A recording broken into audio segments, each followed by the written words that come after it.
গরুর জন্য ইঞ্জেকশন দেওয়াটা খুব জরুরি। তো সুই চিকন হলে সমস্যা, মোটা হলে ওষুধ গড়ায় পড়ে যায়। এই জন্য সঠিক মাপের সুই কিনতে হবে, তাহলে ওই সুইটা ভেঙে যাবে না।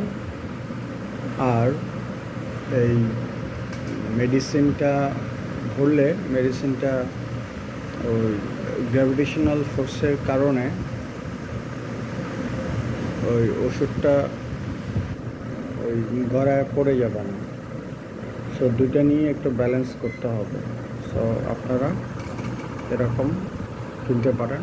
আমরা বগুড়ার সাতমাথা থেকে, এই ঠিকানা থেকে এবং এই নম্বরে যোগাযোগ করলে তাদের সিরিঞ্জ পেতে পারেন। আমরা এখান থেকে নিয়ে আসি।